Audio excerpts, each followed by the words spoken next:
Hello दोस्तों, नमस्ते। मैं ललिता मिश्रा अपने यूट्यूब चैनल पे आप सबका स्वागत करती हूँ। आज सबको एक चुटकुला नाच के सुनाऊंगी। अच्छा लगे तो कमेंट में ज़रूर बताना, भरपूर सपोर्ट करना, वीडियो को लाइक शेयर, चैनल को सब्सक्राइब कर देना।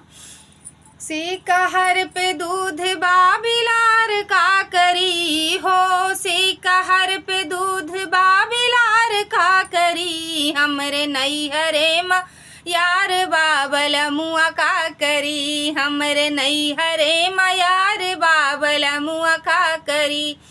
तो सीकहर पे दूध बाबिलार का करी, हमरे नैहरे में यार बाबल मुआ का करी।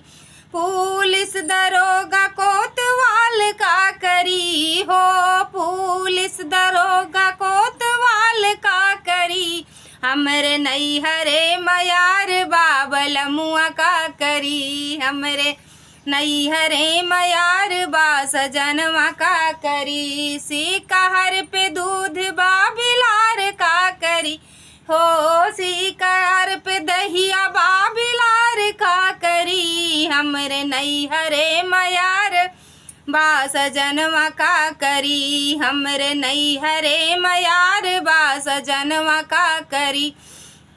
थाना अदालत थानेदार का करी हो, कोर्ट अदालत थानेदार का करी, हमरे नैहरे में यार बाबल मुआ का करी, हमरे नैहरे में यार बास जनवा का करी हो। सीकहर पे दूध बाबिलार का करी हो, सीकहर पे दूध बाबिलार का करी, हमरे नैहरे में यार बास जनवा का करी, हमरे नैहरे में यार बास जनवा का करी।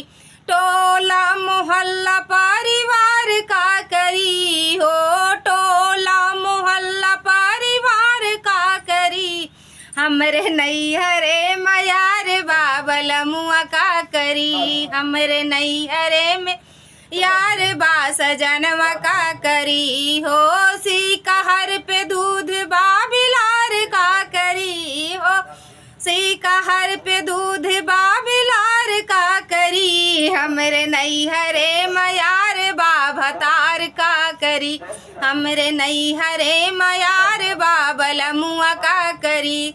धन्यवाद दोस्तों, अच्छा लगे तो कमेंट में ज़रूर बताना। फिर मिलते हैं एक नए गाने के साथ।